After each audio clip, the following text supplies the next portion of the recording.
Hello, everyone. I'm Allison, and welcome to my weekly meltdowns coverage of Stranger Things rewatch of season 3. We're getting ready. We are drumroll less than 2 weeks, That's and we're crazy. 13 days away from the season premiere of season 5. Tyler and I have talked about doing a rewatch for years, and we're finally doing it. So you had to sit through season 2, which made it worth getting through to season 3 and episode 4, the sauna test. Makes it all worth it. With Yes, me as for always is reasons, for Tyler. reasons.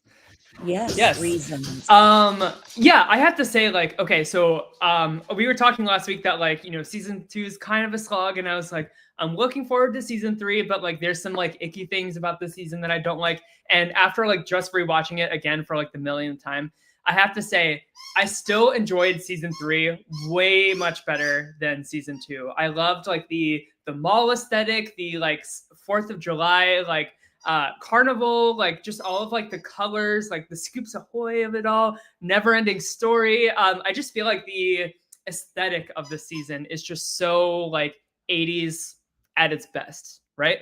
It's 1985, Mm-hmm. and that was the pinnacle of the 80s. Hey, Matt, in the chat, we see you. Happy birthday. He had a birthday the other day. I don't know Oh, if you happy want me to birthday. tell your age, but I will. You just let me know.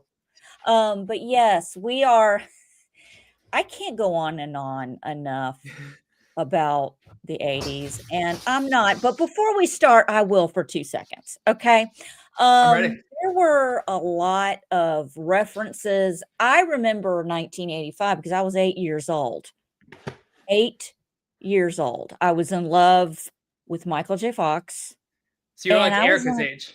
yeah, I was Erica, but I related more to Jim who Hopper in this Uh-huh. season. I mean, I could go on, but yeah, I was like Erica, and I was in love with Michael J. Fox, but I was in love with Michael J. Fox before Back to the Future came out that summer. But that was a big movie. Cocoon was another big movie. The Goonies was another big movie. Side note, Sean Astin, who was Bob, Mm-hmm. was the Mikey in the Goonies, and then you had like Rambo First Blood Part 2. All the ladies were into Sly Stallone back then. But anyway, those were like the big movies of 85. So yeah, that's just one of my little tidbits. Yeah. So we're gonna just like hop right into it here because we went a little long last time. We're gonna try to make it like a little shorter and sweeter this time. And just up front, I'm gonna save us a lot of time by saying like we're just gonna kind of yada yada through the teen drama, the prepubescent. You know what I mean by that? Yeah, I know what you mean. I do. Let me be honest with you. When I was doing my rewatch, I did most of my rewatch last night and today. I'm not gonna lie, Yeah, but I rewatched all the seasons in July. But I'm yeah. getting older. I forget more. I'm not gonna lie. Fast forward through all of Jonathan and Nancy because we get it. We know what's happening. I fast forward through the smoochies, but I will never fast forward through a Hopper scene when he's going off on Mike.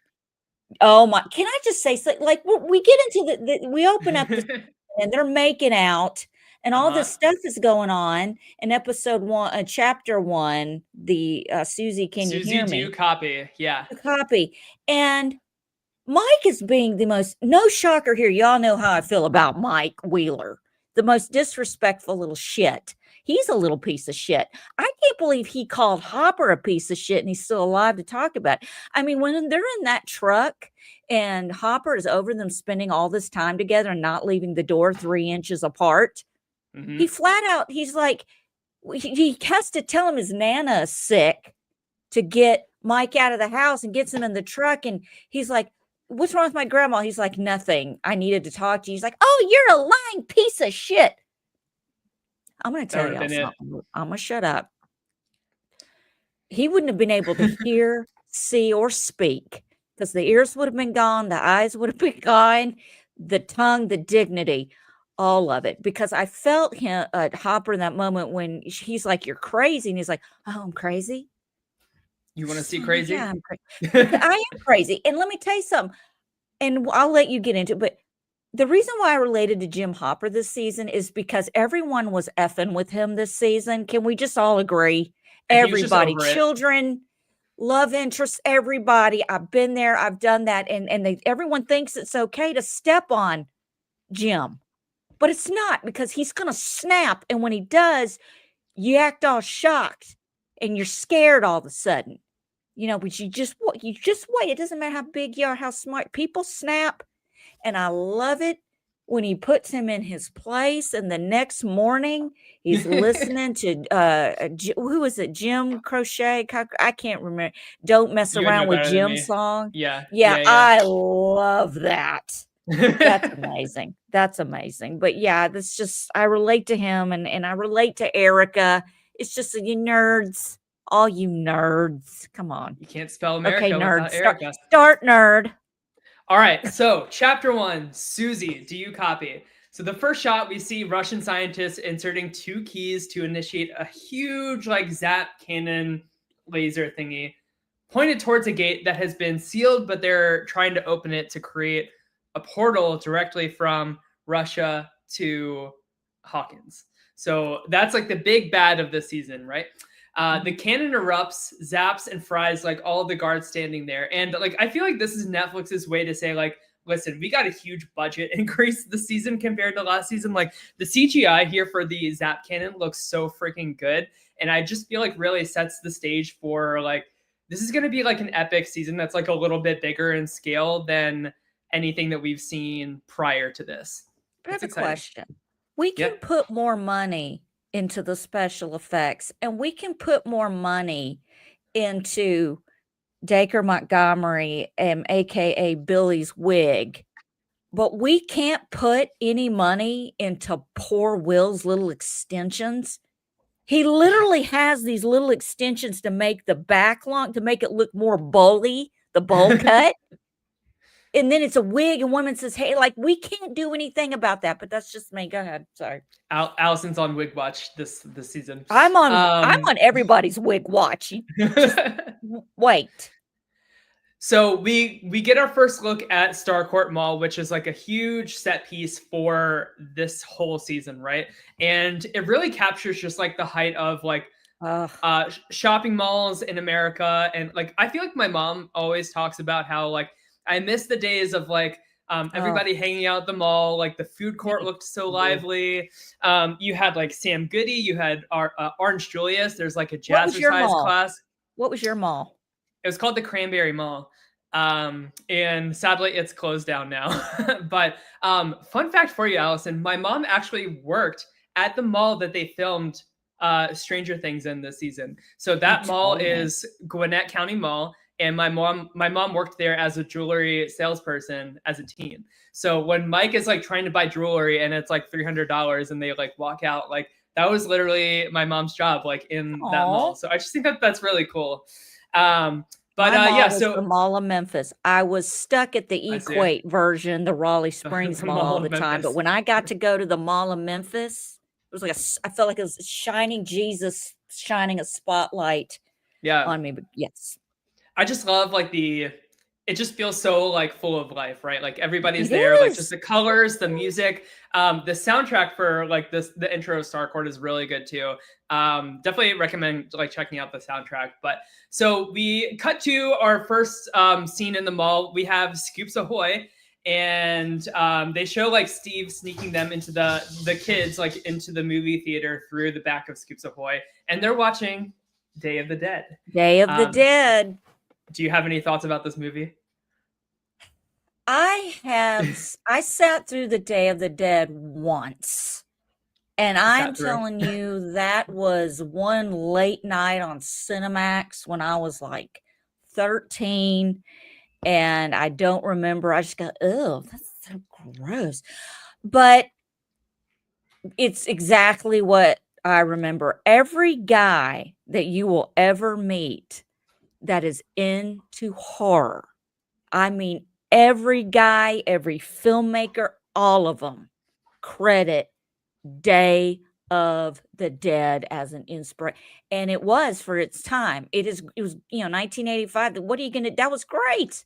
But, I love horror films, but, it's don't hate me because you ain't me. I'm not really into it. That's all there is to it, but I'll watch anything else. Yeah. So the kids are like they have to be snuck in because like they're underage. They can't see. Was it an R-rated movie? Do you know? Yeah, look, he's just sneaking them into Yeah. anything. I think these kids show up every day and wanna see a freaking free movie. They're taking Yeah. advantage of last se like, "Remember that time Yeah. we were Exactly. scared? Exactly. This makes us feel better, Steve, Daddy Steve." But while they're watching the movie, the power in the mall starts flickering on and off, and Will starts to feel like in the back of his neck a little that like tingly evil sensation. So that's our first clue that the mind flayer is back. We cut to Jancy. They're like staying over at the buyer's house together, and they overslept. They rush out to their new job at the paper. Joyce notices the magnets on her fridge have all fallen off. I lived through this whole And thing with the magnets, but yeah. Oh, I'm yeah, so sorry. you're good. If you have to take it, I can kind of No, ramble if you need me that was to. my no. Nothing is more important than the show unless it's my grandsons and they're not texting yet. That's the right answer. Justin is back from summer camp, and the Oh, kids all surprise him by spooking him at home. And he tells them that he has met a new girlfriend at summer camp named Susie, and all of them like immediately think that this is just like a she's fake. prettier Like than Phoebe Cates. they're like, and she's like smarter than him, yeah. And they're like, yeah, sure, Jan. We cut to She's the Mormon. pool. She is Mormon. Sorry. We cut to the pool where, and this is like another like big like set piece, and I want to like stay here for a second because I know you and I like we love this shit so much. So Billy's about to start his shift as a lifeguard, and all the moms they're like hot and bothered already. They're like kicking out on their chairs, like their swimsuits are so 80s, and Karen like especially, but like all of the moms are so dolled up. They have like a full face of like makeup, and their hair is like all like permed and everything. Karen is sipping that new Coca-Cola and reading the smut novel. They have like the thing of tanning lotion right next to them. It's just like a whole like the moms are like they know what they're doing, right? They know what they're doing. Yes. Billy walks out shirtless. We get like a nice like slow-mo of him looking good, looking ripped. He calls a fat kid, "Hey, Lorna, stop running." That's so the like best, isn't it? It's terrible. Back then you could do that. yeah. Amazing. Didn't hurt anybody's feelings. You didn't get canceled. It was great. Yeah. I miss those days. Of course. Yeah. Let's start calling people Lardass again. Okay, Lardass. Back at the paper, Nancy brings lunch to everyone, and this is like maybe you can speak to this a little bit more, but like the whole office is just full of like misogynistic male ego that like they like are not taking Nancy seriously at all, and like she just wants to be like a professional like news reporter, and this internship is like a big deal for her and Jonathan. But she is just not getting the respect that she deserves. She suggests a story about Starcourt Mall and how it's kind of like taking over mom and pop businesses in Hawkins, and they don't take her seriously. They say she needs to investigate the case of the missing mayonnaise on the sandwiches that she got for everybody. So poor Nancy. Hopper, after asking for some like advice about how to handle the whole like Elle and Mike being horny teenagers thing, Hopper asked Joyce out to dinner in the general store, but Joyce is not ready yet. Like she's still like upset about Bob. Understandable. Like you can tell that she kind of like she's thinking about it and she wants to, but she's just not ready yet. Like she tells Hopper like, I've got plans tonight. I don't think so, but maybe some other time. But like doesn't like commit to anything. Like she's saying, but she's not saying she's not ready. She's trying to help Hopper come up with a speech to give Mike about boundaries and all this stuff, and we all know how that ends. But yeah. The kids then go to the highest point in Hawkins, which is like the top of this hill, and they install like a radio tower that Dustin has built. And the purpose of this radio tower is to expand the like how far like their radio signals can reach. so that hopefully Dustin can reach Utah to connect to Susie over the radio. So they spend like all day doing this. And Dustin, like, he tries like calling for Susie with the radio and nothing. So like all the kids are like, we knew she was fake. Like, we're done with this. Let's go home.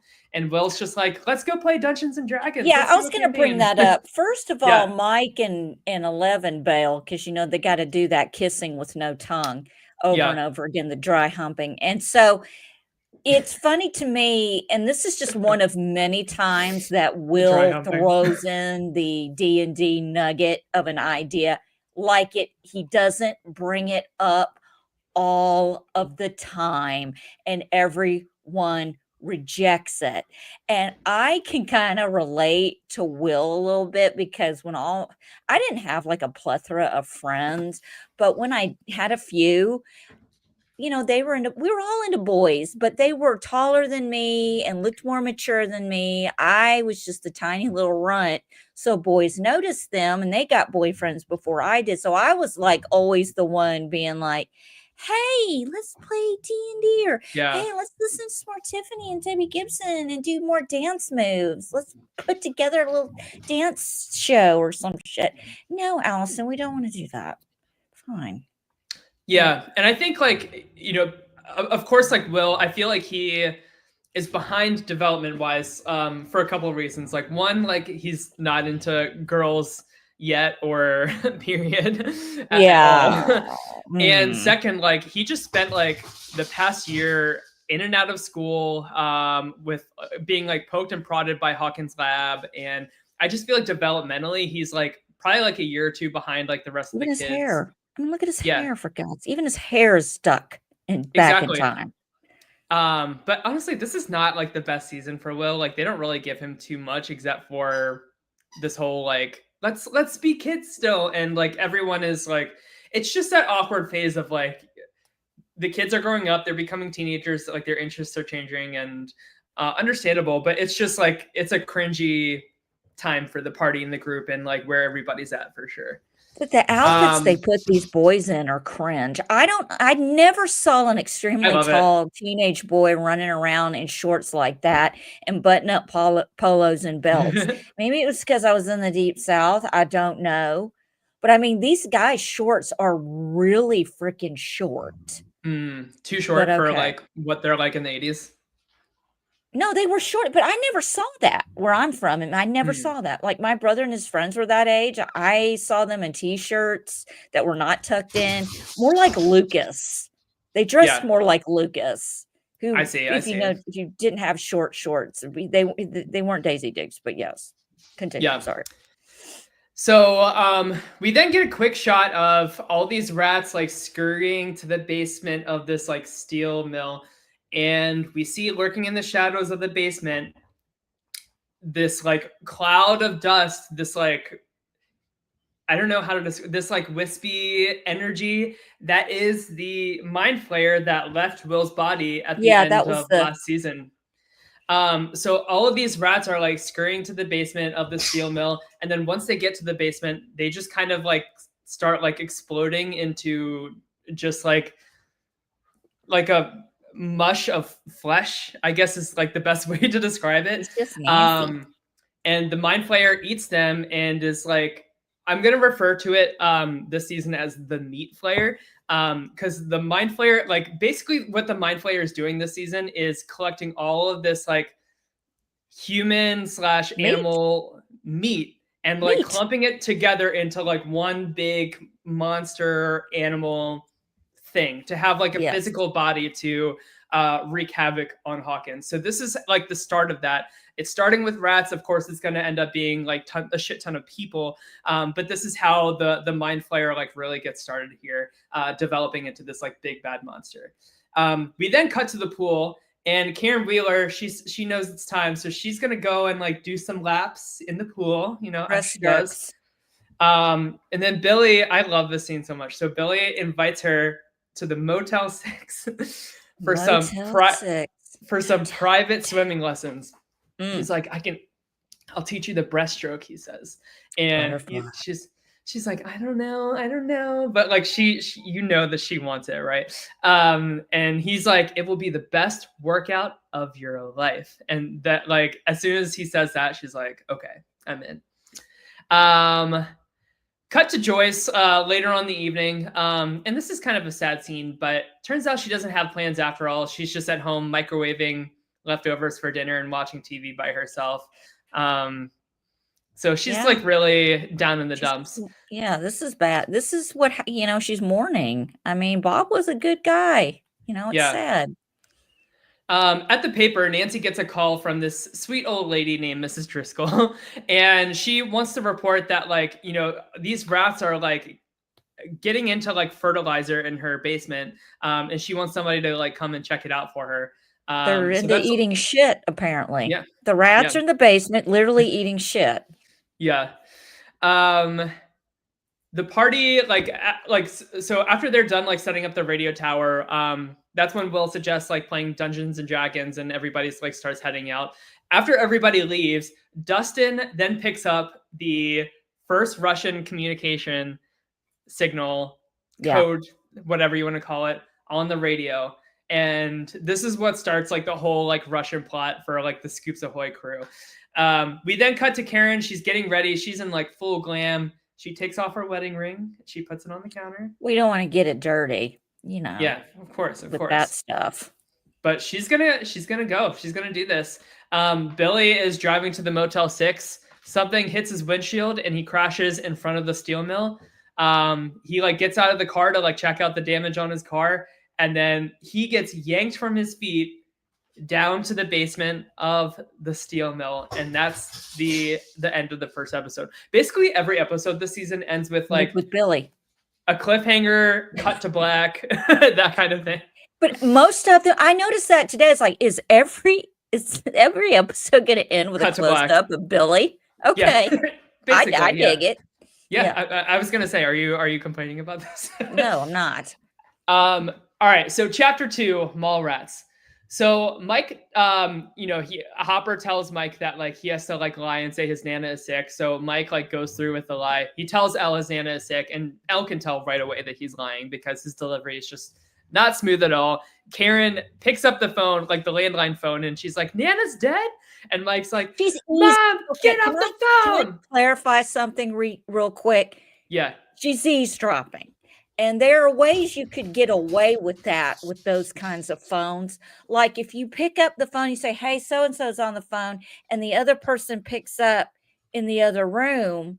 Yeah. If you don't hear that other phone hang up, they're still there. Well, sometimes they act like they're hanging up and they would hit the mute button. And there was a little slide. It was a mute where you couldn't hear anything. And then you could eavesdrop and they don't know, like they could yell and they wouldn't hear themselves. Mm-hmm. So Mrs. Wheeler is just eavesdropping on this conversation. And the minute that he starts talking about dead or sick Nana, what? And I laughed so hard because I used to. It's so relatable. It's relatable. It's very relatable. Yes. Yeah. So Hopper tells Joyce that his plan worked, and he asks her out again and clarifies it's not a date. So this is when it like really gets into the whole like, we're gonna like yada yada through Hopper and Joyce's like, I'm gonna call it teen drama as well because that's what it feels like. Yeah, teen drama. So they're trying to get together, but like it's gonna take a little bit. But then Joyce notices the magnets fall at the store as well. Nancy then tells her boss she needs the day off to go investigate Miss Driscoll, but she blames it on girl problems. I've got my period. No man, no boss, and no man wants to hear that. That's threatened by a especially those men. Exactly. Yeah, especially those guys. And then she bursts into the dark room, like totally ruins Jonathan's like prince that he's developing. And this is a repeat thing. The poor man's just trying to develop some film. I know. I understand that pain for sure. She takes Jonathan to check out the Miss Driscoll lead. Jonathan's hesitant. He values this job a lot more than she does, but like we'll get into that later. Let's see. Steve and Dustin, they have this like cute little like handshake scene. Dustin tells that like go. Yeah. It's so cute. Star Wars reference. Dustin then tells Steve about the Russian signal. So like he's getting Steve involved in this. Elle and Max, like they start hanging out. They're getting a lot closer. It's nice to see that like they are realizing like we're the only two girls in this group. Like we need to like not be enemies. We need to like look out for one another. And we had this cute little montage of like the boys and girls just like not understanding each other's languages. And poor Will is just playing Dungeons and Dragons in the background. He just keeps saying, you know what we could be doing? We could be playing Dungeons and Dragons right now. Mm-hmm. We could be doing that, but you guys want to talk about your girlfriends. Yeah. We cut to the pool. Poor Billy. He's looking real sick, real awful. He has a shirt on. That's when you know he's really sick and not feeling well. He's sick. Dying. Karen then asks Billy, like, hey, like, we actually find out that she actually did not go. Yeah. And she like goes to Billy to like explain herself. And he basically just says like, stay away from me, Karen. And just very cold, very like not the Billy that Karen is used to interacting with. Point out something right here. When he does tell her to stay away, he has a flash in his mind of him killing her. Yeah.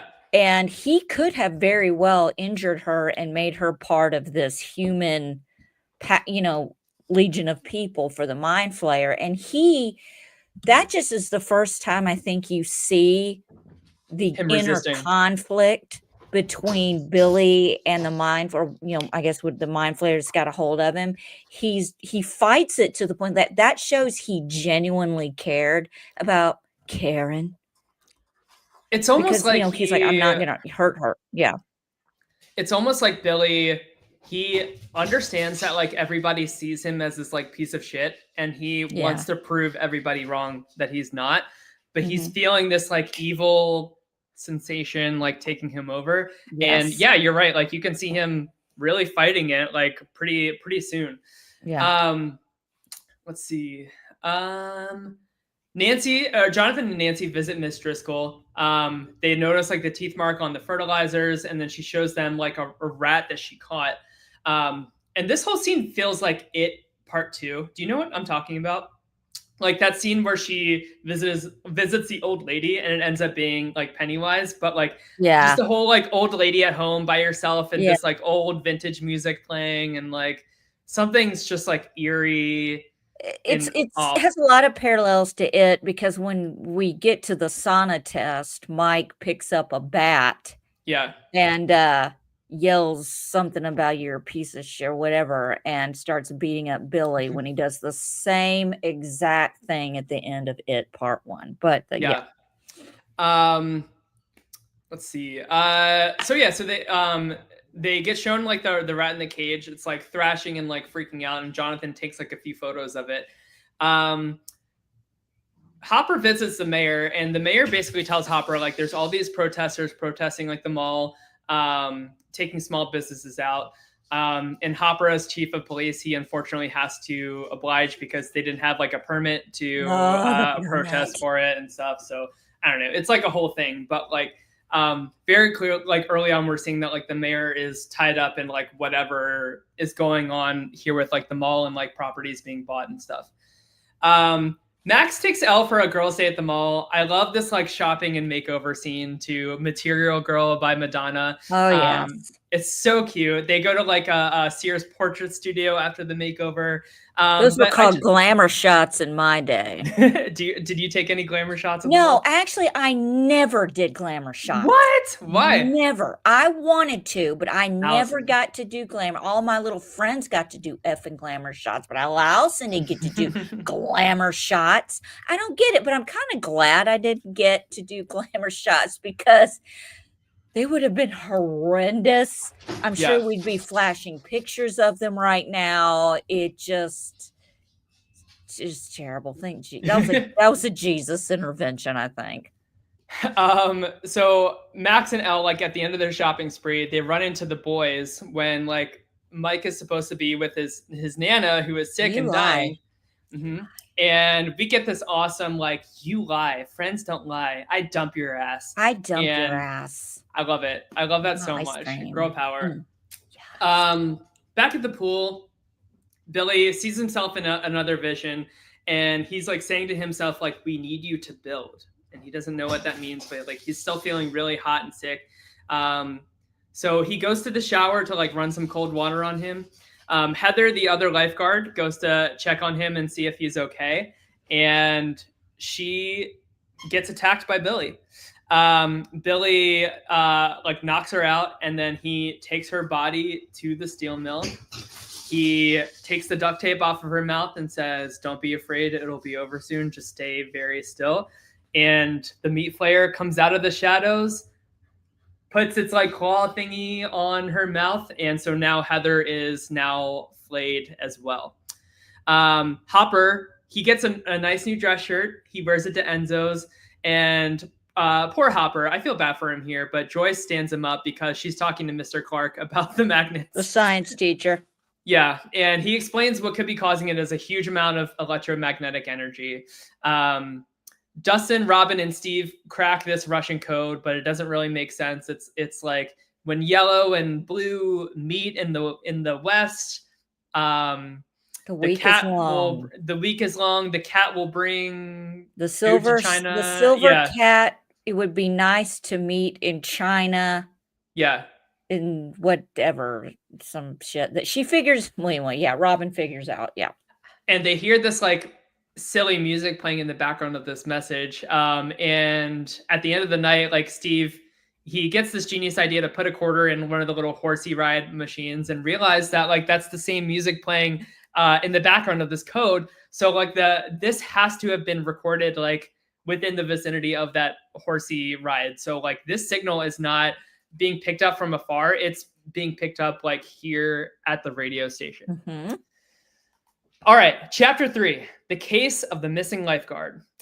So the girls they're talking about cute boys in like Tiger Beat magazines. Like I love this. I just love like the girl energy here of like, I feel like this is Alec discovering her femininity and independence for the first time. I lived for Bop magazine when I was that. Oh my God. And then like it came out once. And then like every couple of months, they would put out the Big Bopper, which was all posters. Yeah.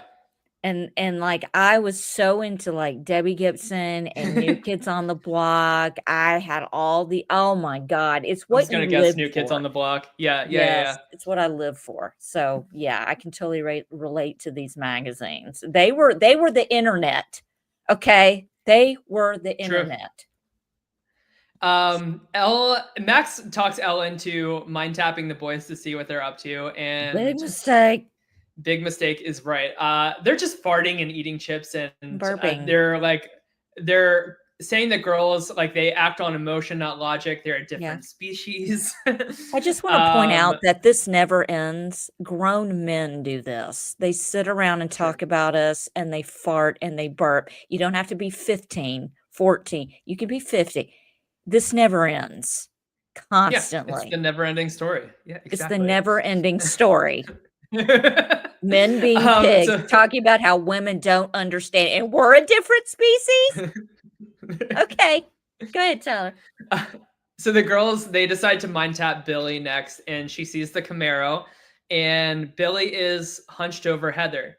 Billy stands up and turns around and sees 11. And then he like disappears real quick, almost as if like he didn't want to be seen like in that moment. And this is the first time Elle and the Mind Flayer are making a connection here, not in real life, but so like the Mind Flayer doesn't know where 11 is or anything because she had her like thing on. But this is like a big moment looking back on this season and like knowing where we're at now. This is only the second person to see her like this. Her mother saw her and Billy, and both of them were connected to them. Yeah. Will then dresses up as Will the Wise, the Sorcerer. We have an episode in season 5 called The Sorcerer. So is this kind of like foreshadow for I don't know. Will's powers? Is so cringe. I don't even know where to begin. It's so bad and sad at the same time. I know. He deems like the day like free of girls, but the boys like aren't interested in it. He gets upset. Wants to play D&D. Yes, and like rightfully so, right? Like this is his party, this is his boys. But so they like yada yada through this campaign. Like you could tell they're like not interested in it, and Will just gets so upset that he just like leaves He in the rain snaps. on his bike. Fucking He goes snaps. home, and this is probably like the one like good scene of Will this whole season, to be honest, is him like going to Castle Byers. He takes the baseball bat in the middle of the rain. He is just like destroying like Destroys Castle his Byers. childhood basically. It's a really emotional scene. I feel really bad for him there, but Yeah, it's sad. yeah. Okay, so then Joyce tries telling Can I Hopper. bring up something real quick? I'm sorry. Yeah. I You're just good. want to bring up that Mike, once again, being the great friend and nurturing Leader. compass Yeah. leader of this group, of the party, chases after Will, and they argue in his mom's carport before he gets on his bike in this thunderstorm. Yeah. And they're going back and forth. And Mike, like, you can't, because Mike and Lucas have known that they have messed up.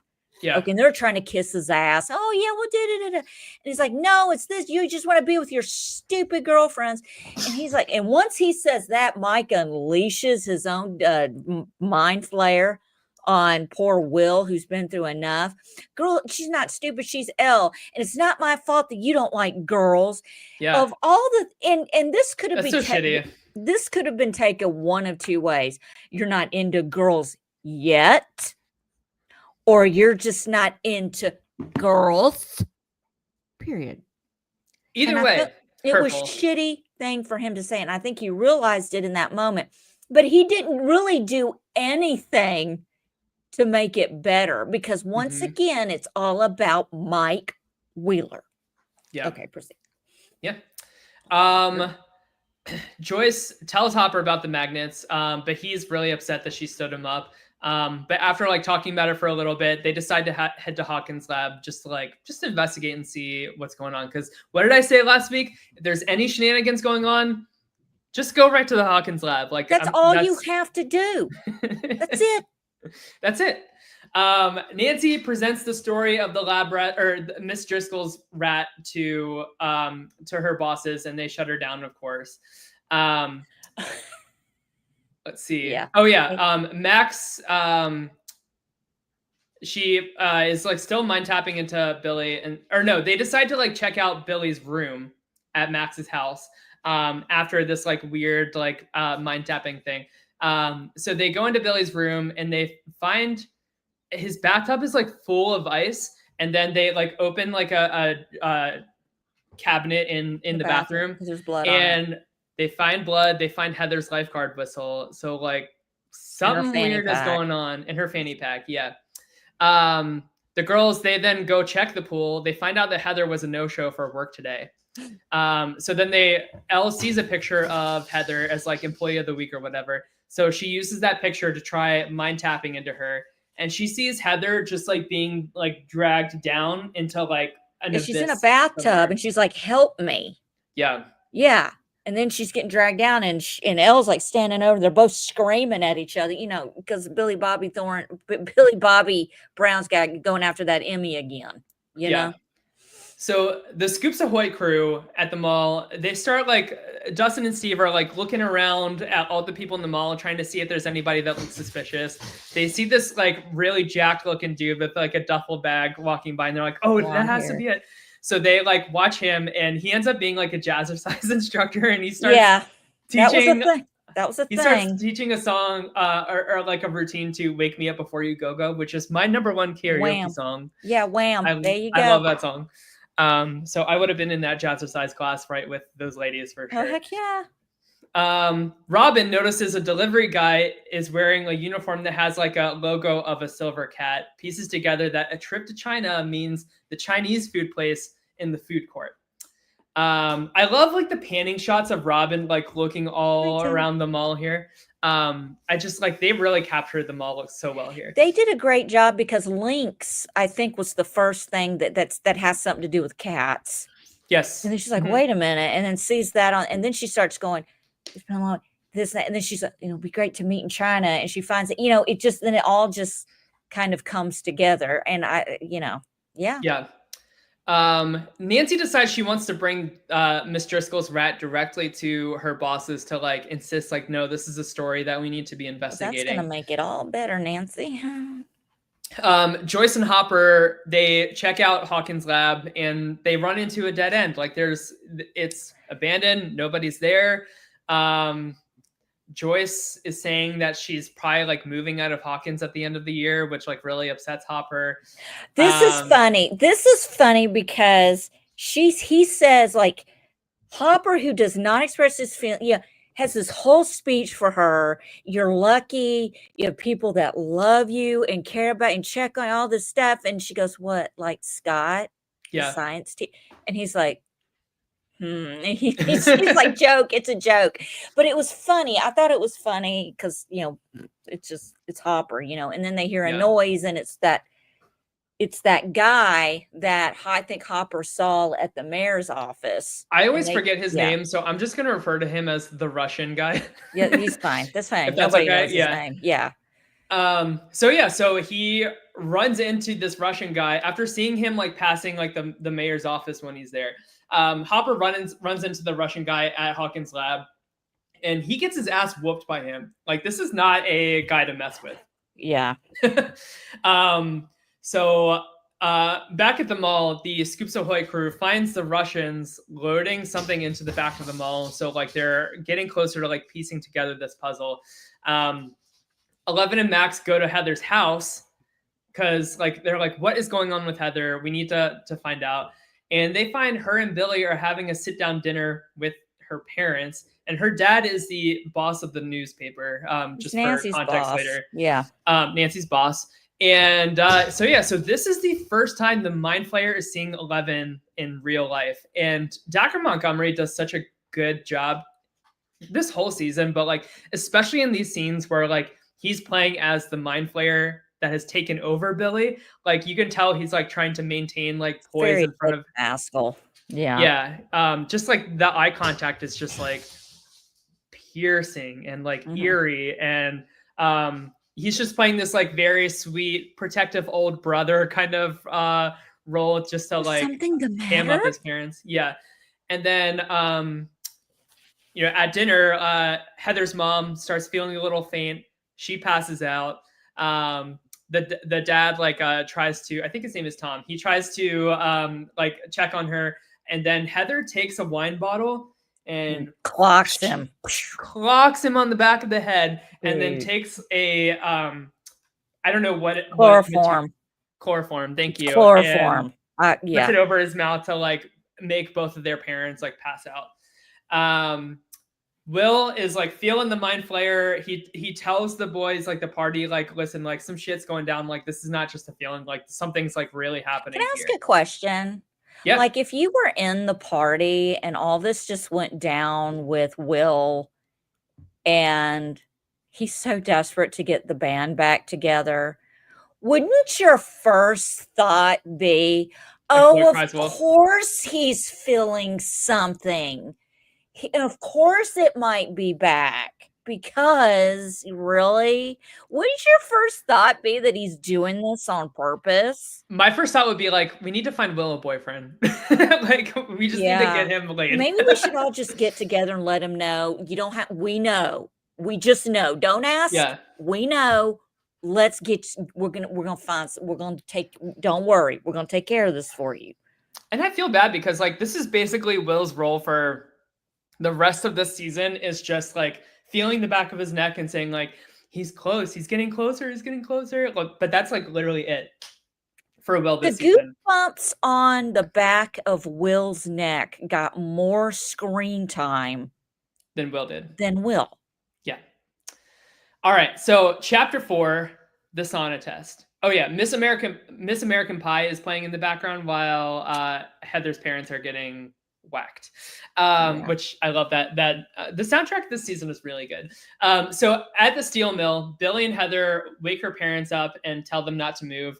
The meat flayer, now like bigger in size, comes out of the shadows and uses its tentacles to latch on to like both of their faces. So like now like mouth raping going on in this series. I need to talk to the Duffer Brothers someday. Okay. Well, that's what happened to Will in the Upside Down in Dude, the like when he first was 5 taken too. minutes of season 5. What did I say? That's some mouth rape. Hello. Okay. Jonathan and Nancy call EMS on Miss Driscoll because, like, when they go and visit her, she is eating the fertilizer herself. Is he eating shit? She Miss gets taken Driscoll's away on a stretcher, and she's screaming, "I need to go back! I need to go back! I need to go back!" I didn't finish my shit. So Hopper wakes up at home, and Joyce like took care of him. She like brought him out of the He got Hawkins lab. filleted. Yeah. So Joyce took care of him. The boys reach out to the girls, tell them it's a code red. They also try reaching out to Dustin, but he is not there because he is too busy investigating the Russians at the mall. He's doing Russian stuff. Heather's dad at the newspaper fires Jonathan and Nancy. He's got like a huge bandage on his head. He's sweaty. He looks really sick, just like how Billy did. So like, this is a symptom that like he has been flayed. But like, this is definitely the Mind Flayer actively trying to stop Nancy from investigating this. Like, they're getting a little too close for Mind Flayer's comfort. And I love how this scene is shot too, because like, it's so eerie because like everything is like tilted like sideways like this. Like it's got that like eerie kind of something's not right kind of feeling. Will tells the girls about feeling the Mind Flayer. So like now like all the party minus Dustin is like on the same page about this, and they deduce that he's back and he's probably got a new host if it's not Will. Hopper then visits the mayor with Joyce and locks the door. Great. This is the best. Can I go over this scene real quick? Go ahead. So Hopper, the guy that beat his ass, he's already pissed. He's like, I'm gonna find this guy. He remembers seeing him coming out of the mayor's office. So he immediately goes to the mayor, and this guy is shit. He's played by Carrie Elways, who he's from The Princess Bride. If you've ever seen it, he's the guy. I've never seen that movie. Okay, I can't with you and all the 80s shit. You're covering an 80s. A show takes place in the 80s, and how? I don't get. God bless Tyler. The Princess Bride. Everyone is. I thought the gays love The Princess Bride. Can I take your card back? Right. Anyway, I'm sorry. Anyway, so he's in that. So Jim goes in to talk to him because he's like, look, I know you know this guy. Something's going. You're already shady as shit. Okay, you're not gonna mist me with your bullshit. You're gonna tell me what's going on and why. And of course, the mayor just like, oh, you want to play games with me? You know, how many, you want to talk about all the things that trouble you got me out of? How about all the pills that you were popping, son? Mm-hmm. I don't think they were prescribed. And I do remember you going to Mexico to get them on Brittany's boat. Yep. I went there. But anyway, so he's like, and don't give me your dead daughter speech. Yeah. And that's what, don't care. And that's what like makes him go over the edge. Go ahead. The snapping takes place because you people just don't know. You want to keep going. You want to keep digging and thinking we're not going to do anything. He gets up, smashed this mother effer's nose into his door, threatens to cut his finger off. Whew. And finally, he gives in. He's like, yes, I'll tell you what's going on. Why are all the, the people who bought Starcourt are buying pieces of land around it? Mm-hmm. What is going on with that? And first of all, what is Joyce going to do to that receptionist? Nothing. Listen, Winona Ryder's no bigger than a minute, just like me. So it's kind of funny to see her walk in there and tell the receptionist, you just need to sit down. Just sit down. And when the receptionist tries to call the police, she yanks the wire out of the phone. It's just funny to me. Like, what are you going to do? What are you going to, Joyce? Nothing. You and I are not going to do anything. We're not. I wish she yanks the phone out of the wall or whatever. Yeah. Because the secretary went to like go like call for help. Which like, who are you going to call when it's like the chief of police that's like doing this, right? He's made it very clear that he's the chief of police and he can do what he wants. Like when he takes the wine out of Enzo's and they try to stop him, he goes, "Are you kidding me? I'm the chief of police and do whatever I want."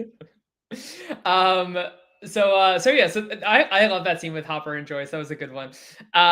Jonathan and Nancy then have a really bad argument in the car, and this is just like a class difference in my opinion, but like a really good conflict for the both of them.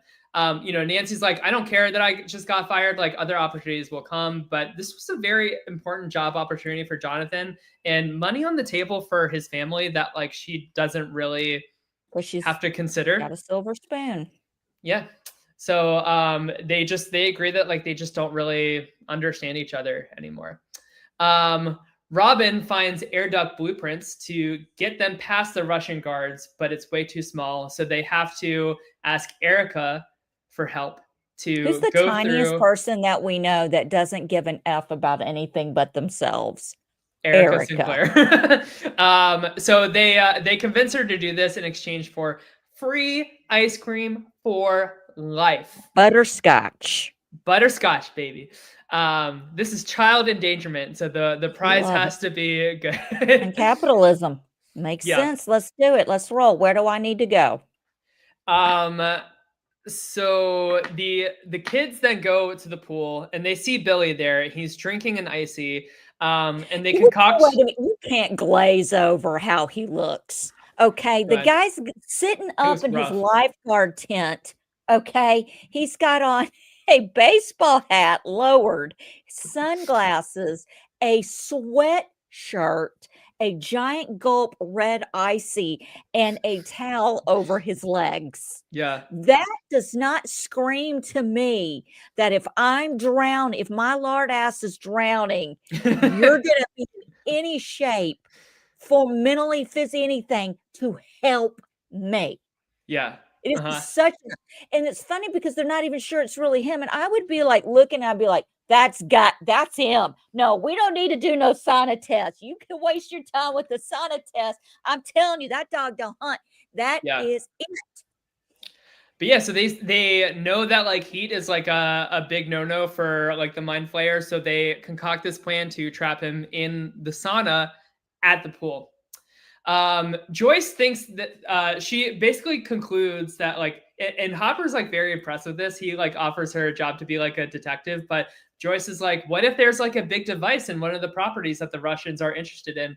And that's why they're buying like all of these properties around Starcourt. And Hopper is like, I can't argue with that. Like that sounds pretty correct. We then get a really good Nancy and Karen scene. This is probably one of my favorite scenes of the season, but I love how like Karen encourages Nancy to finish the story and she needs to beat the mail system that is put in place.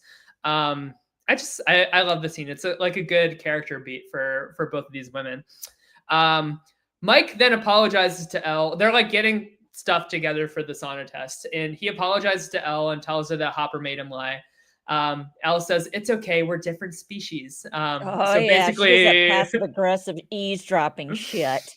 And he's that's against the rules. And she's like, I make my own rules. And she walks off. You're gonna argue with Elle about anything? She'll twist your brain. I ain't doing it. You're right, Elle. I was wrong. Period. In a discussion.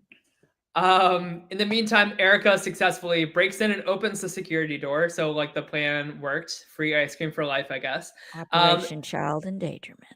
So now we're at the sauna again. The kids lure Billy into the sauna, lock the door with like metal chains and like barbells and a bench press bar and stuff. And so how any of them were able to pick this up, I will never know. I was thinking that too. Like, just like the barbell alone is like pretty heavy. It's like 45 pounds. Like, it's long and awkward. I know, right? I don't understand. I agree. Like, he at one point he like beats Billy in like on his back with this like barbell, and I'm like, there is no way tiny ass little scrawny prepubescent Mike Wheeler can lift this bar. Yeah, I probably could in the heat of the moment because you get that mom strength, but no, because it's all about Mike all the time. So no, it's not. Exactly. So let's see. All this is like cutting back and forth between like a few other scenes. So I'm just going in like chronological order, but so Nancy then visits Miss Driscoll at the hospital and she reads her file.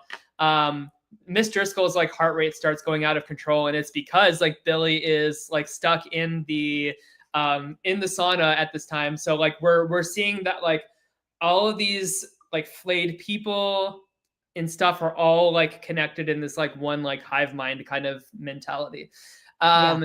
The Scoops Ahoy crew opens the Chinese food boxes in a big freight elevator, and there's a metal box with cylinders of like some kind of like green acid.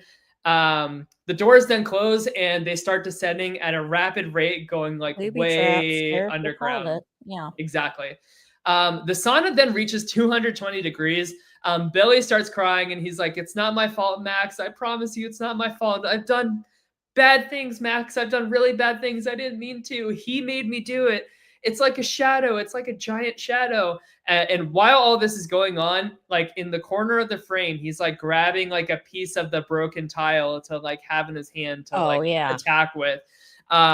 Billy then shatters the glass door. Lucas, with his slingshot, he whacks him in the head. Yeah, I want to point that out. We can't go a season without the cameo appearance of Lucas I love it. in slingshot. I didn't even know he had it on him. He's I was like the "Oh, archer of the party. yeah." I'm like, "Shit, yeah, you finally hit something and Yeah. made a dent." There you go. The lights start flickering. Billy has these like black veins like coursing all throughout him. He gets this like superhuman mind flayer, meat flayer strength to Floating, yeah. bust the door open. Elle takes a barbell, pins him up against the brick wall with it. He throws it back at Elle and he starts strangling her. Like the action in the scene is like crazy, crazy, Dude, they're crazy intense. screaming at each other. Billy and Elle are like in each other's faces.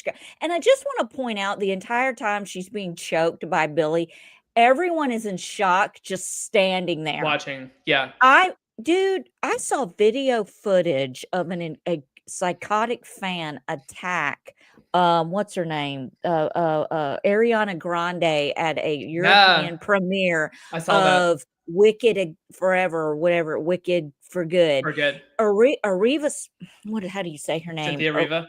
Cynthia Erivo sprinted quicker than the gosh damn security.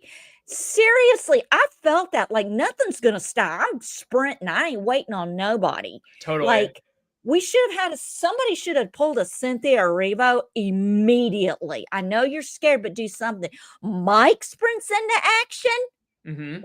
No, So it doesn't fly with me because he took too long.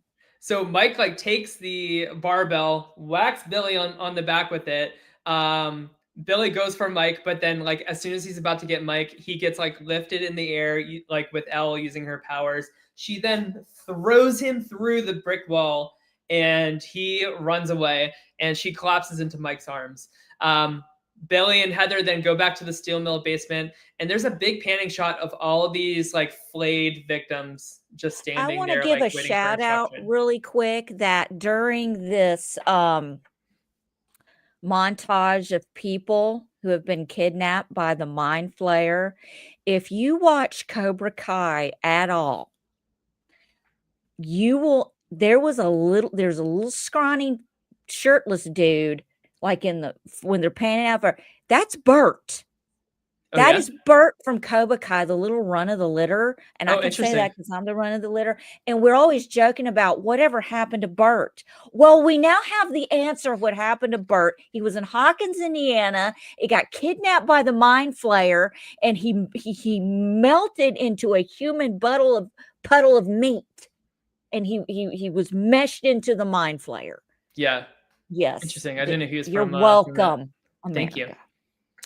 So chapter 5, The Flayed. So Joyce and Hopper go to one of the properties the Russians bought.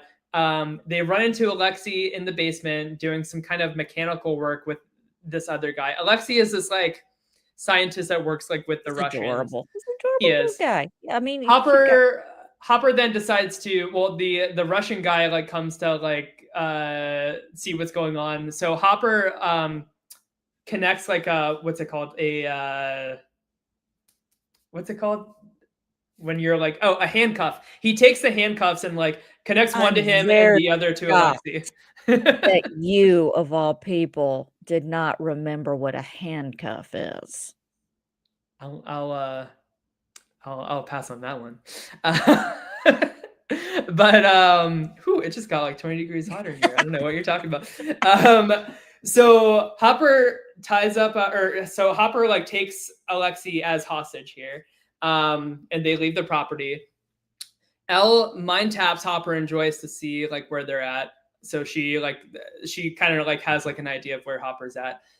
Jonathan and Nancy meet up with the kids. So like now like the groups are starting to like converge a little bit. Like that's when you know like shit's going down, when the party starts like Oh, yeah. everybody getting Party's together. back together.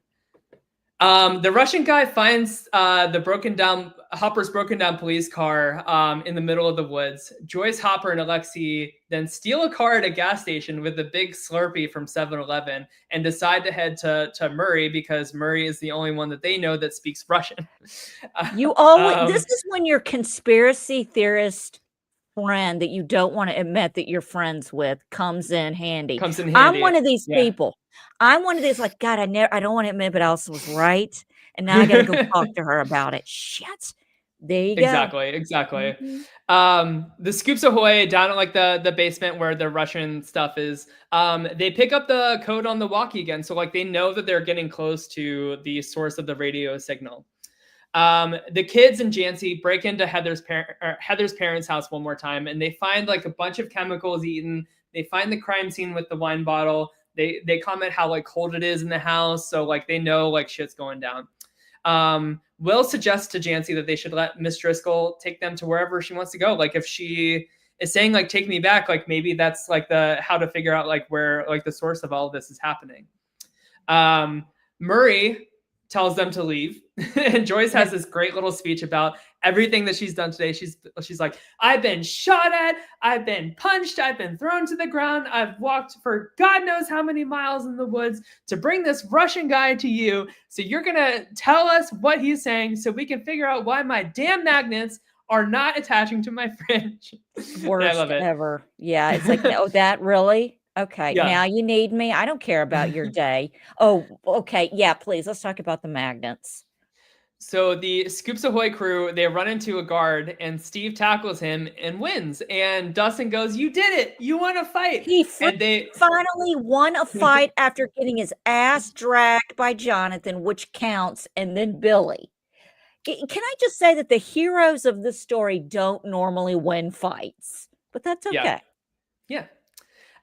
In the meantime, at the hospital, Nancy and Jonathan, they go to Miss Driscoll's room and she's not there, but they run into Tom, Heather's dad, and the blonde guy from the paper, and they're both flayed. And this is like one of my favorite action sequences in all of Stranger Things. Like this like chase between like Jonathan and Nancy in the hospital with like both of these flayed guys like trying to kill them.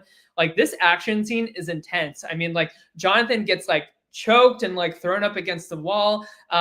He gets like beat over his back with a metal stool. Nancy stabs the blonde dude with a pair of scissors. She like beats his face in with a fire extinguisher. Like Jonathan and Nancy are like, they've like leveled up this season in terms of like what they can handle, and it's very cool to see.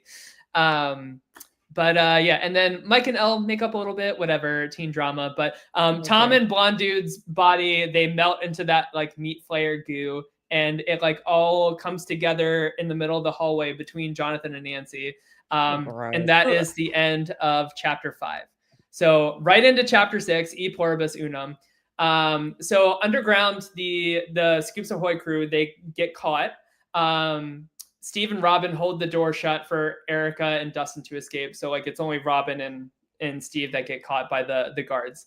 The meat flayer in the hospital corners Nancy in a room, throws her against the wall, and Elle, she shows up, slams it into multiple walls in the ceiling, and then throws it out the window. And back at the town, they're setting up for the 4th of July fair, sponsored by the mayor. And the mayor's political sign is the same one as Trump 2016. Take that for what you will.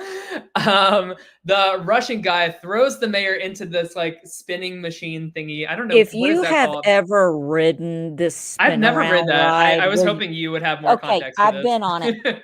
You stand up. You're just strapped in by your waist. Okay, I'm talking the old school. Yeah. You're strapped in. You have like these handles to hold on with your hands. I was barely tall enough to ride this ride. And I'm telling you, that was always I got measured. I still get measured. because I'm little, but Yeah. I am tall enough to ride the rides. And your whole body is just going back into this thing while you're going really It's like fast, dude. centrifugal force, right? If somebody vomits, it's over, pal. It's like the tilt-a-whirl. You ever been on the tilt-a-whirl and someone's got to hurl?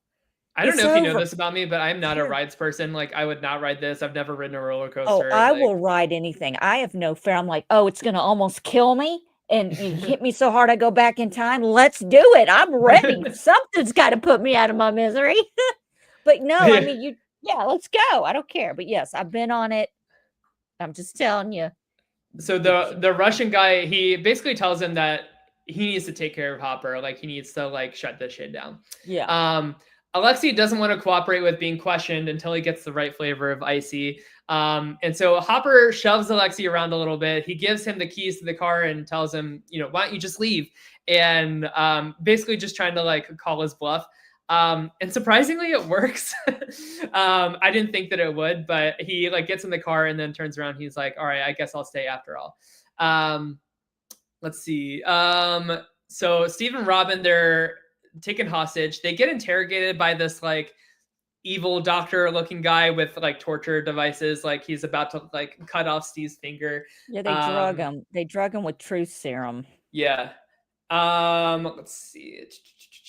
So they decide to hide at Hopper's cabin, the kids, Jonathan and Nancy, and they're all trying to like come up with the plan. And Mike kind of like stops all this planning and he says like, listen, we're being really careless with Elle's powers, and I love her and I can't lose her again. And just more awkward teen drama there. Alexei explains to Hopper and Joyce and Murray that the Russians are stealing from the power grid and using this energy to break through a barrier to open a doorway between worlds, he says. Joyce goes to call the kids, but they're not picking up. Hopper and Murray decide to drink vodka together to come up with a plan, just like he did with Jonathan and Nancy last season. Let's see. Steve and Robin, they then wake up and they're tied back to back on chairs. They try escaping by scooting over towards Scissors, but they fall over. And that's when the Russian guards come in and they inject like a sedative or like a truth serum that just basically makes them like loopy for the next like. It relaxes you. What it does is it relaxes you. If you go into surgery, before you go into surgery, the anesthesiologist is going to give you something that's going to relax you. And they often say, you might start telling us stuff that you don't tell people, and that because this is what they use in the military, so they start, telling each other stuff because you're so relaxed. You don't have the inhibition to lie. Yeah. Back at so Elle like she accepts the risk. She decides to mind tap Billy again. And she sees him sitting on a bed. He grabs her arm and like shows her a memory of like him and his mom having just this like sweet moment like on the beach. Like, this is when like life was like good for Billy, basically. Yeah. Joyce tries to call the military and Dr. Owens. And she just goes on this like silly monologue of like, listen, get your ass over here, basically. And she decides like they're not waiting around any longer to wait for the military. They're going to go back to Hawkins and like figure this shit out themselves. So they take Alexei. They're going to go find the mayor at the fair and like try to see like what's going on. Robin and Steve like drugged. They tell them that they found this Russian code. They cracked it in a day. And they tell them that Dustin Henderson knows. So now, like, the Russians are all looking for this person named he flipped Dustin. Like, oh, did you just say Dustin or did you say my last name too? That's hilarious. Yeah. So in this memory of Billy's, Elle sees this like storm. So she like walks up to it and she just sees this like montage of like him being abused by his dad, being abandoned by his mom, becoming a bully at school, all the way up to what happens to him at the steel mill. So this is like Billy deep in his like flayedness of it all, trying to tell Elle like the story of what happened to him to kind of give her some information. He's telling her, like, help me kind of in a way. Yeah. And then so Elle like leaves that mind tap, but then like the mind flayer like taps into Elle and he sees her like inside the cabin. Mm-hmm. So like now the mind flayer knows where she's at, and he tells her, now I can see you. We all can see you. And then there's this like montage of all of the flayed victims being like awoken and leaving the 4th of July fair at once. And so we get this like I wrote this down word for word. So Billy says to Elle in this moment, he says, "You let us in, and now you're going to have to let us stay. Don't you see? We've been taking all this time building it for you. All that work, all that pain for you. And now it's time to end it. We're going to end you. And when you're gone, we're going to end your friends, and we're going to end everyone." Yeah. So all the flayed people, they're heading towards the steel mill basement, and all of them, including Miss Driscoll, Heather's parents, everybody that's flayed except for Billy, making their way to the meat flayer to contribute their flesh to this bigger monster. Chapter 7, The Bite. Let's see. So Karen, Ted, and Holly, they're taking the Ferris wheel. Karen, they're like stuck at the top of the Ferris wheel to have like the best view of the fireworks. I love that Karen is just like, I want to like have some thrills and fun for the night. And Ted is just so like, he doesn't undernd like the appeal of it at all. We're at the top of the Ferris wheel, honey. You can't get more exciting than that. But Holly sees like the trees like shaking in the distance. So that is the meat flayer heading towards Hopper's cabin to go get Elle. Will, back at the cabin, Will, he like feels his neck tingling, and they realize the meat flayer is getting close and he's heading towards him. Dustin and Erica, they save Robin and Steve, and they take a freight truck and head back to the elevator, and they head back up to the mall. The kids are like waiting for the meat flayer attack. The tentacles come from and like barge in from like all different sides, including like the ceiling, like the different walls and stuff. And Ella's like using her powers to stop it. Jonathan's like chopping it. Nancy's shooting it point blank range with like a shotgun. Hell is breaking loose. Yeah. All hell is breaking loose. You're right. Let's see. And yeah, so Elle almost gets. Is this when Elle gets the injury to her leg? Yeah, so Elle, she gets bit by one of the tentacles, and they like chop it off, but like she gets bit, and it's like a pretty bad bite, I would say. Dustin and Erica, they sit Robin and Steve in the movie theater for Back to the Future, tells them not to move. Because they can't handle it. It's too much. No. It's too much. It's too much. Alexi tells Hopper and Joyce they need to go down and use the 2 keys to stop this big laser beam. And the password to the security door is Planck's constant, which is a number. Planck's constant. It's like a number used in like math theory. I don't know exactly what it is, but you know how like pi is like math, but no, I don't, because I don't care. I'm not a mathematician. It's like that basically, but yeah, and then Murray then calls out their sexual tension, which is funny. The kids break into grocery store for supplies, and they find like fireworks here in the grocery store. Hell yeah, mother load. That is the mother load. Like, good job, Lucas, for finding that. And how is it still there? Who did? What were they too expensive? It's the 4th of July. They should have been bought. True. That's a good point. Mike properly apologizes to Elle. He says it makes you go crazy, meaning love. He almost says it, but he gets broken up by Dustin finally making contact with them on the radio. So like now like the gang is like really getting back together here. But the signal's really weak. Steve and Robin leave the movie theater. They're mesmerized by the color lights in the mall at night. So they need to go puke. This is how I feel watching you and Beth high, and I'm straight as an arrow. Literally, if I could drop the 2 of you off somewhere and strap you in. True. Because yeah. But it's funny. I love it. So they go to the bathroom to puke, and I love this scene. Like Robin asks Steve if he's ever been in love. He says yes to Nancy, and she says, "Ew, she's such a priss." But she asks if he's still in love with Nancy, and he confesses that he likes Robin here. And Robin comes out to Steve without saying it, being like, "Listen, I was looking at this other girl in class," and he's like, "But it's a girl," and she's like, "Steve."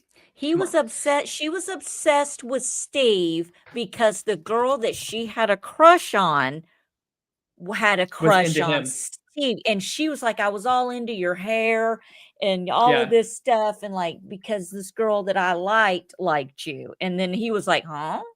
Yeah. Yeah. So back at the carnival, Alexei tells Murray he wants to be an American citizen and wants to betray the Russians. So Murray takes him to the carnival to show him a good old American time. He wins a prize. Gets He a wins a stuffed prize, animal. He does. and the Russian guy walks by with a pistol with a silencer and shoots him, calling him a traitor. And this is R.I.P. to Alexei. I loved Um, Alexei. I really wanted to see him flourish in Hawkins, but oh well. yeah, Okay. yeah, he was a good one season Yeah. arc for sure. So they Murray tells Hopper and Joyce that Alexei's been killed. And then we get this awesome chase sequence of Hopper hiding in a funhouse, and I just love all these shots of like the punching bags and like the funhouse mirror room. Like all of this is just shot like so well. But Hopper, he gets one up on the Russian guy, and they're able to escape in the car. And they hear the radio saying that all the kids are at the mall, basically. So they head there. Elle takes out the Russian guards at the mall, flips the car in the mall, and the Scoops Ahoy crew is reunited with the kids and Jonathan and Nancy. So we get this like big reunion scene. Eric and Robin are introduced to Eleven. Elle then falls to the ground. Her leg is in pain, and she sees something crawling around the inside of it. So, as my grandson says, nasty.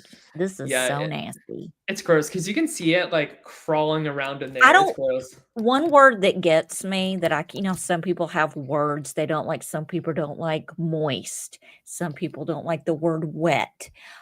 I don't like embedded. And this thing is embedded. This is embedded.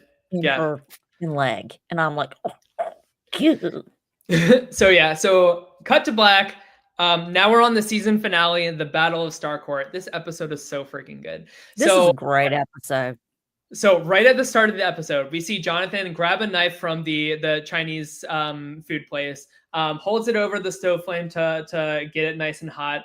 He tries cutting Elle's leg open, but like it's just like not working. So Elle tells them to stop, and she uses her powers to pulls it out her damn self. Ugh, Elle goes through so much like exertion this season for real. Hopper and Joyce and Murray arrive at the mall. Murray drafts the plan to go down to nix the laser beams, and they tell the kids like, no, like you're not going. This is an adults only operation. And I love like this little spat between like Erica and Murray trying to like one up each other. I feel this. Like I love this. I need more of them in season 5, please. I would love that. I would love that. Spin-off. So Dustin, Robin, Steve, and Erica decide to head to the field where he has the radio tower situated, so he can be in contact with Hopper, Joyce, and Murray underground, since this radio tower is strong enough to pick up far away signals. The adults start heading underground. The kids and Jonathan and Nancy go to leave the mall, but they find their car has a piece missing from the engine. They hear revving sound, and it's Billy, so they all head back inside. Down at the bottom of the mall, Hopper shoots down 4 guards, and they all like Hopper, Joyce, and Murray like decide to dress up as Russian guards to kind of blend in a little bit more. The kids steal the ignition cable from that car that was inside the mall. Elle tries to flip it over herself, but she realizes her powers are gone at this point. She doesn't know what happened. The meat flayer then falls through the ceiling of the mall, and the kids all hide from it. Joyce and Hopper have like a cute little scene where they talk it out. He asks if she's still moving, and she says, "We'll see." And Joyce asks Hopper out to Enzo's as a date. So like, they're coming around to it. It's cute. It's cute. The meat flayer destroys the kids' radio at the mall. So like Elle and all of them are like off the grid right now while all of this is happening. I love the painting shots of all of them like hiding behind the car from the meat flayer. It's really cool. The kids and Jancy, they sneak upstairs because that's where like the fireworks are stationed and secured and ready to go for this attack. They try to like go outside to the car to like fix it again with this new ignition cable or whatever.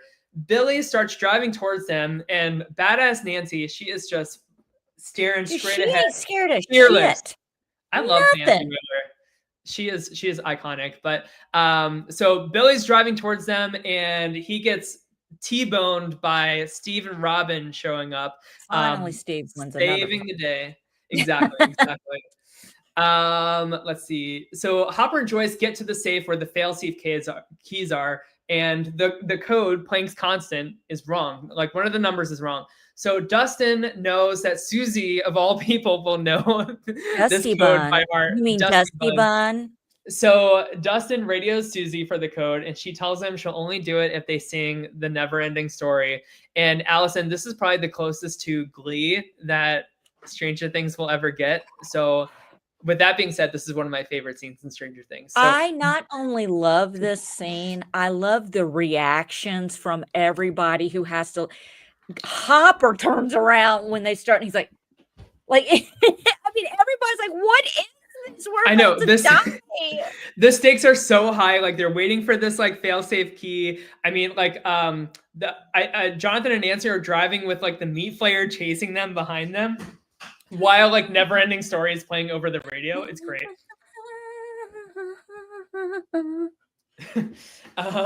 So Susie finally gives them the code or whatever, and it works. So Hopper and Joyce have the keys. The meat flayer turns back around, heads towards the mall once Billy sees 11, Mike, and Max are still at the mall. All the Russians are fleeing the underground bunker. Like Murray's just like fucking shit up by like turning off a bunch of electrical sources and causing everything to go like code red, basically. Hopper and Joyce make it to the cannon room. Cut to Billy. He breaks into the mall. Max tries talking him down, and he knocks her, Mike, and Elle out with just like one hit against the wall. Knocks them out. Yeah. He takes Elle. He picks up Elle, brings her to the middle of Starcourt to like sacrifice her to the meat flayer, basically. But that's when the kids upstairs, like they start throwing fireworks from all angles above, directly at the meat flayer. And this is working because like Billy is like, he's feeling this pain too. Like the hive mind is like all feeling this pain.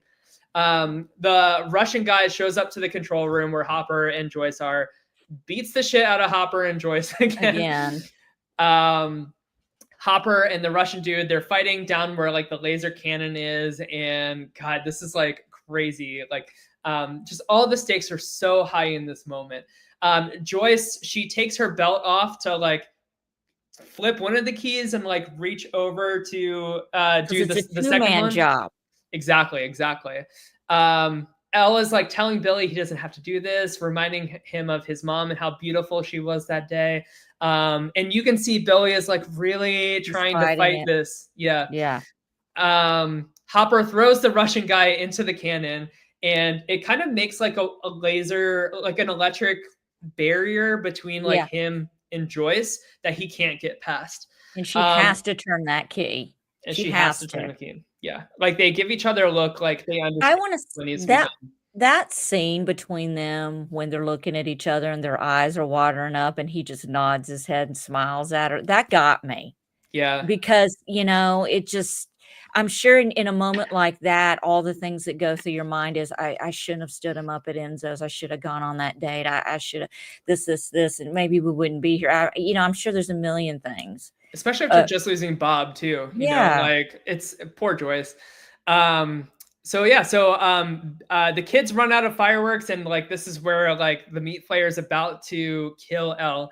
Billy then heroically stands up to the meat flayer. I just got like chills. He stands up to the meat flayer, and everyone watches as the meat flayer takes his tentacles. It tries to go for Elle, but Billy puts himself in between him and Elle. He grabs onto it, and then like another one like punctures his chest. It like wraps around his like arms while he's like screaming in agony. He's sacrificing himself here, and like even like Max, his sister, is like watching this whole thing happen. While this is happening, Hopper nods at Joyce, like they understand that like this is the last time they might see each other. Dustin is screaming into the radio, "Close it, seal it." So this is like the big like climax of the season. Billy then dies in Max's arms. His last words to her are, "I'm sorry." I'm sorry.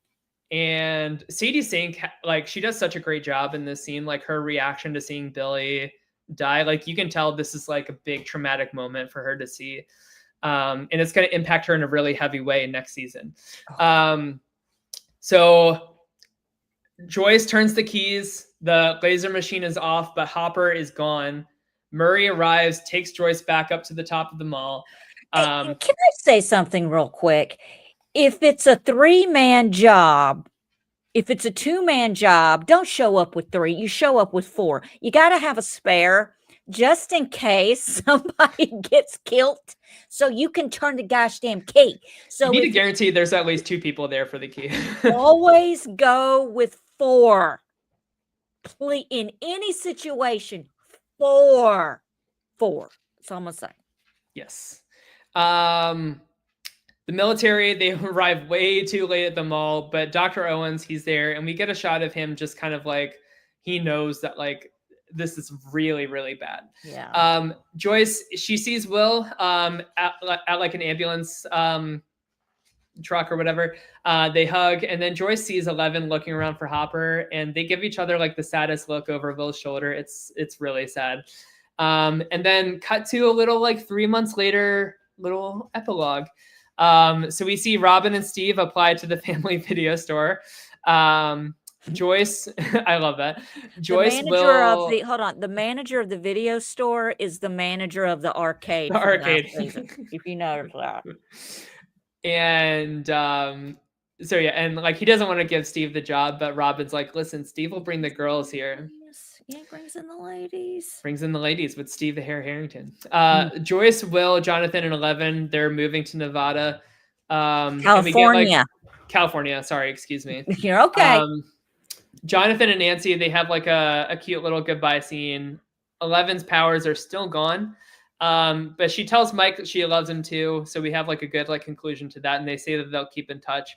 11 reads Hopper's letter about leaving the door 3 inches open at all times. And we get this like really emotional montage of like all the kids hugging and saying goodbye.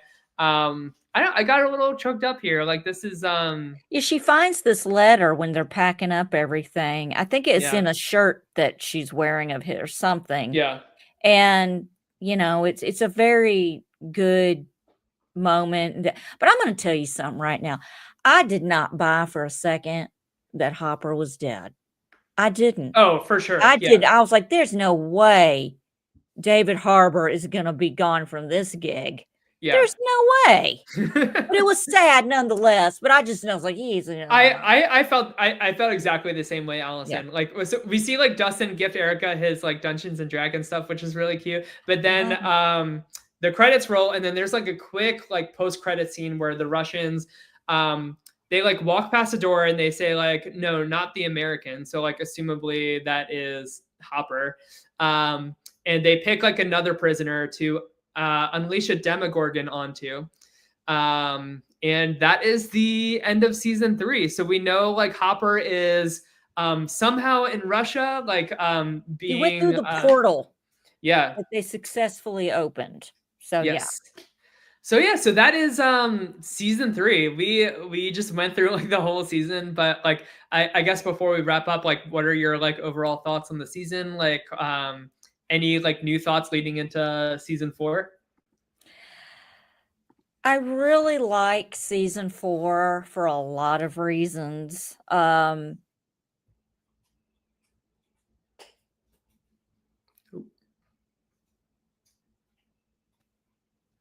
Did I just disappear? Did I freaking freeze? You're back now. Okay, so I like season 4, but I like season 4. I'm gonna save season 4 stuff for season 4. But season 3, you know, whenever you have like sequels to films, you always have like that one that you really love, like in the middle. Like for me was Star Wars. Empire Strikes Back will always be my favorite of the first 3 that were made. And of course, yes, that is part 5. Okay. So and I'm not going to argue with you how they're numbered, but it's number 5. Empire. It's not 2, it's 5. fight me. I'll die on that saber. Be like you Don't love forget it. Like it. this one, I really felt that it was a great, like this is the kind of season you can have playing in the background, and it doesn't matter how many times you've seen it. You're going to stop what you're doing to watch a certain. You're just going to do that. I don't do that with any other seasons of Stranger Things. Besides 3 and 4 are my favorite. I love Yeah. it's 3, 4, 1, and 2. That's it. Yeah. I mean, Yeah. season 4 started like playing like right away after like this ended, and I just wanted to jump like straight in, but I'm like giving myself like a few days so it's like fresh in my mind next week to recap it. But man, what a great season. It really cool to see the Mind Flayer kind of be like the main villain in like a physical form this season that we don't even really see for season 4 really, because it's like the Vecna show. So I'm excited to see like how the Mind Flayer specifically fits into season 5 along with Vecna. But yeah, I don't know. Now, I'm where is excited. Vecna when all this is going down? That's He a good couldn't get question. untangled from his little web long enough to step in and take care of some shit? I mean, what is That's he a good doing? question. What I is don't he know. doing during seasons 1, 2, and 3? Yeah. I don't need to see the first 5 minutes of what happened to Will in season 1. I need to see what the hell he was doing. What were Yeah. you doing, Vecna? I'm Googling this real quick. Yeah, I don't know. Maybe I'll have a more definitive answer next week for you. But yeah, I don't know. Vecna's like nowhere to be seen this season. But I like the Mind Flayer as like the main villain. Like if we never got introduced to Vecna and this was like the big baddie, like I would be okay with that because it was a very like intimidating monster. And just that battle at Starcourt was so freaking cool. This is the first time the party really we see them put like an organized plan together and Yeah, follow through with that organized plan and chaos, dude. succeed. And we're gonna Yeah. see that like even more so next season when they like infiltrate the Upside Down and they like attack Vecna like face to face and everything. But yeah, I don't know. I just lots of good like character growth and like growth as like a party this season that will lead into season 4. But man, I freaking love this season. Like this was a fun recap. Like I enjoyed this a lot better than season 2, to be honest. Oh, absolutely. And like I said, I can't wait. Next week, we're going to cover season 4, and that is probably going to be a 3-hour show. Yeah. I'm just going to tell you right now because it Yeah. was the first time they split a season in half. Yeah. So, We got a lot of like lore to go over next week for yeah, sure. there's going to be a lot of, the devil's in the details. Yeah, Okay. exactly. But yeah, I don't really have, I mean, I have my little tidbits here about how technology has advanced from 85 to 2025 in 40 years. In 1985, technology was still in its infancy compared to what we have today. Personal computers were just starting to become popular, and the internet was not yet widely accessible. Think about that, kids. And then you I did fast take forward, note of the car phone that they had in dude. that stolen car. And that was a bit like in the flash forward to 2025, and we have seen explosion of technology advancements, smartphones, okay, and the internet are an integral part of our daily lives. Artificial intelligence, virtual reality, a blockchain of technology are just a few examples of how where we've come from. And one other side note for as far as communication, in 1985, it was primarily done through landlines and snail mail. And the idea of sending someone an instant message or video calling someone from across the world, it was really unheard of. You would see things like this. And I want to bring this up. Some people shit on this sequel, but I totally don't. Back to the Future Part 2. There's a lot of plot. Look, there's a lot of shit going on. Okay. You could drive a bulldozer. I get it. But the one thing that they did get right was basically a FaceTime between Marty McFly in 2015 and his friend. And that was something that we have now. I mean, it wasn't even thought. I mean, the fact that they had that in a 2015 movie that was made it was shot in 1989. That's cool. I mean, come on. But I've already addressed this with you about the Terminator. And I'm not going to I'll bring that up later, but you know where I'm going with this. We're showing things and then it's happening later. It's too coincidental. But now through Facebook and WhatsApp and Instagram and all that, even through StreamYard, what we use now can be used for business. And like, this is unheard of. Like, totally. Yeah. So you think about that. It's just, the little things and some of the songs that they had. like Material Girl by Madonna, Corey Can't Fight This Hart. Feeling. I Can't Fight This REO Speedwagon. And then they had Corey Hart. I like that they went away from the sunglasses at night that he's known for to Never Surrender, which is another really good Corey Hart song. And, you know, What a Fool Believes by the Doobie Brothers and Dance in the Dark by Bruce Springsteen. I mean, they had a lot. They brought The Never Ending Story, which was an 84 release film, which was a great film I saw when I was a Love kid. it. Really good for children from broken homes. I'm just saying, if you have a child that's dealing with turn on The Never Ending Story. It's timeless. It's 84, but it's a good movie for kids. Trust me, I was a kid. I loved it. It was a really good film for somebody going through something like that. So anyway, I don't really have anything else. We will be back next week, and we're going to cover season 4. Let us know. Drop us some comments. Let us know if there's anything particular that you really want us to dig into. Because if you're not, we're a Grundy at this point. We're all up in the ass. Exactly. We are all up there. We are my weekly meltdown. We're your own personal wedgie. We're going to dig, and we're going to get out what you need and what you don't. But we're going to get what you don't want and what you need, because that's how we deliver. Exactly. Yeah. All right. Well, everybody, thanks for tuning in. Everybody have a good rest of your night, and we'll see you guys next week in the Upside Down. Bye-bye. Bye-bye.